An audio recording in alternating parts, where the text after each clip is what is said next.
Hi friends, welcome to my YouTube channel Rupa's vlogs. నేనైతే ఈరోజు మీకు ఎగ్ ఆమ్లెట్ కర్రీ ఎలా చేసుకోవాలో చూపిస్తానండి. ఇది పిల్లలకైతే చాలా ఇష్టపడి అయితే తింటారు.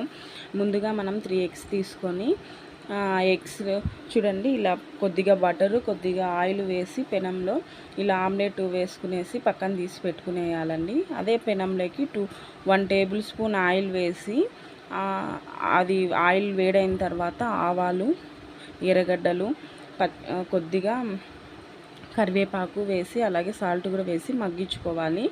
కొద్దిగా కలర్ వచ్చిన తర్వాత పసుపు పొడి అయితే యాడ్ చేసుకోవాలండి. పసుపు పొడి కూడా కొంచెం పచ్చివాసన పోయిన తర్వాత అల్లం వెల్లుల్లి పేస్ట్ వేసి పచ్చివాసన పోయేంత వరకు వేయించుకోవాలి.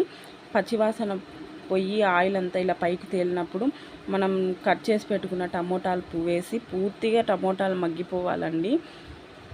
టమాటా ఎంత మగ్గితే అంత పులుసు అయితే గ్రేవీగా అయితే వస్తుంది. మనం చూడండి, టమాటా అంతా మగ్గిపోయింది కదా. టమాటా మగ్గుతున్నప్పుడే కావలసినంత ధనియాల పొడి, కారం పొడి కూడా వేసుకొని కలుపుకోవాలి. కలుపుకొని ఇలా మగ్గుతున్నప్పుడు పక్కన పెట్టేసేయాలి. ఇది మగ్గుతుండగా మనం రెడీ చేసి పెట్టుకున్న ఆమ్లెట్ని ఇలా చిన్న చిన్న చేత్తో చిన్న చిన్న ముక్కలుగా అయితే ఇలా పిసికేయాలండి. చూడండి, ఇలా పెద్ద పెద్దగా లేకుండా చిన్న చిన్నగా ఉంటే పులుసులో అయితే పూర్తిగా అయితే కలిసిపోతుందండి.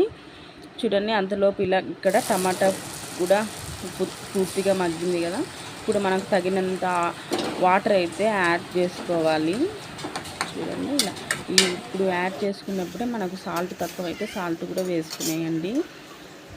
ఇప్పుడు మనం నీళ్ళు ఇలా మరుగుతున్నప్పుడు మనం ఆమ్లెట్ రెడీ చేసుకున్నాం కదా, ఆ ఆమ్లెట్ని అయితే దీంట్లో వేసేసి పూర్తిగా కలుపుకోవాలి మొత్తం. అలాగే ఇప్పుడు ఈ ప్లేట్లో అయితే కొద్దిగా ఆయిల్, బటర్ అందుకు ఉండిపోయింది కదా, దాంట్లోకి మనం కొన్ని వాటర్ వేసి ఆ వాటర్ కూడా ఈ పెనంలోకి వేసుకొని కలుపుకోవాలండి. ఇది చపాతీలకు కానీ వేడి అన్నంలోకి కానీ చాలా బాగుంటుందండి. పిల్లలు ఎగ్గు తినని పిల్లలు కూడా ఇలా చేసి పెడితే ఎగ్ అని తెలియకుండానే తినేస్తారు.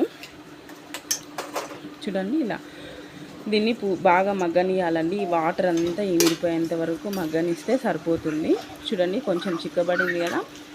ఈ చిక్కబడినప్పుడు ఎక్కువ కొంచెం పులుసు కావాలంటే కొన్ని వాటర్ వేసుకోండి. వద్దు మాకు గట్టిగా కావాలనుకుంటే గట్టిగా కూడా వేసుకోవచ్చు. చూడండి, ఇదేం అడిగేం అంత ఎక్కువ అంటదండి. మీకు ఎలా ఉందో ఈ ఆమ్లెట్ ఎగ్ కర్రీ ఎలా ఉందో కామెంట్లో చెప్పండి. ప్లీజ్ సబ్స్క్రైబ్ చేసుకోండి. Thank you for watching.